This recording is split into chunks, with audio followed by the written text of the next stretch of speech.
नमस्कार, माझ्याकडे आशाबाई दराडे हे पेशंट तोंडाचा पॅरालिसिस घेऊन आले होते.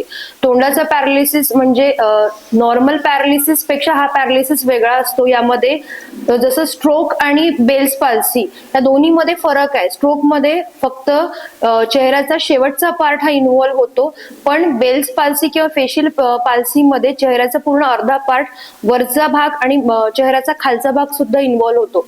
तर हे जे पेशंट आले होते आशाबाई दराडे यांना नुसतं अर्धांगवायू स्ट्रोक नसून फेशियल पॅरालिसिस बेल्स पाल्सी नावाचा आजार होता. यामध्ये पेशंटला तोंडातून लाळ गळणे, घास अडकणे, भुवया उंच न करता येणे, डोळा बंद न करता येणे, चेहऱ्याच्या एका साईडनी तिरपेपणा जाणवणे अशी प्राथमिक लक्षणं दिसतात. तर ते जेव्हा आपल्याकडे आले तेव्हा हे सगळे त्यांना त्रास होते. पण त्यांना जेव्हा आपण फिजिओथेरपीचे उपचार सुरू केले, अवघ्या 6 दिवसातच पेशंटचे हे सगळे लक्षणं कमी झाले. माझे नाव आशाबाई दराडे, मी अकोल्याहून आलेले आहे. अचानक काम करताना तोंडातून लाळ यायला लागली, तोंड जड झालं, कान दुखायला लागले. आमच्या मिस्टरांनी लगेच दवाखान्यात नेले, ट्रीटमेंट चालू केली. ते गेल्यावर डॉक्टरांनी गोळ्या औषधं दिले. डॉक्टरांनी फिजिओथेरपी करण्यासाठी सल्ला दिला. मी फिजिओथेरपी करण्यासाठी अकोल्याहून बारामतीला आली. मी बारामतीमध्ये 1-2 जाग्यावर त्यानंतर चौकशी केली, परंतु इथं सुविधा नसल्यामुळे मी पुण्याला जायचा निर्णय घेतला.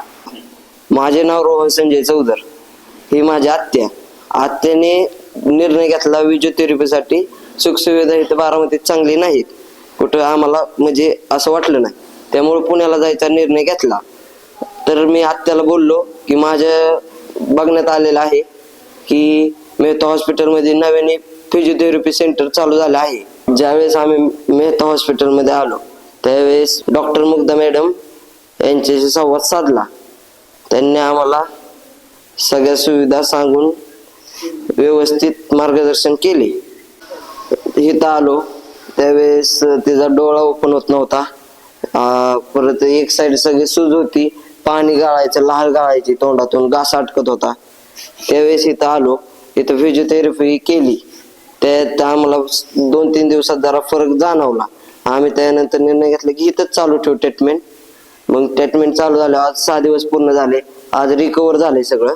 तुम्ही पाहू शकता, डोळा सुद्धा उघड झाक करता येत आहे, तोंड सुद्धा सरळ झालेलं आहे व्यवस्थित. पाणी आता कुठं लाळ गळत नाही, घास अटकत नाही. आपल्या हॉस्पिटलमध्ये म्हणजे मेहता मेडिकल मल्टी स्पेशालिटी हॉस्पिटलमध्ये अद्ययावत सुसज्ज फिजिओथेरपी सेंटर आहे, ज्यामध्ये अद्ययावत मशिनरी अवेलेबल आहे. जसं ट्रॅक्शन मशीन आहे, IFT आहे, टेन्स आहे, इलेक्ट्रिकल मसल स्टिम्युलेटर आहे, hydrocollator pack, paraffin wax bath, CPM, quadricep chair, parallel bars, स्ट्रोकच्या पेशंटसाठी किंवा कोमाच्या पेशंटसाठी टिल्ट टेबल आणि बऱ्याचपैकी एक्सरसाइजर सुद्धा अवेलेबल आहे, ज्याने आपण बऱ्याच फिजिओथेरपीनी बऱ्याच आजारांवर आपण उपचार करतो. जसं जॉईंटचे दुखणे म्हणजे सांध्यांचे दुखणे, फ्रॅक्चर नंतरचे उपचार, अर्धांगवायू, चेहऱ्याचा पॅरालिसिस, मेंदूचे आजार, नसांचे आजार, लहान मुलांचं अपंगत्व, लहान मुलांना चालता न येणं, बसता न येणं, अशा बऱ्यापैकी आजारांमध्ये फिजिओथेरपीने आपण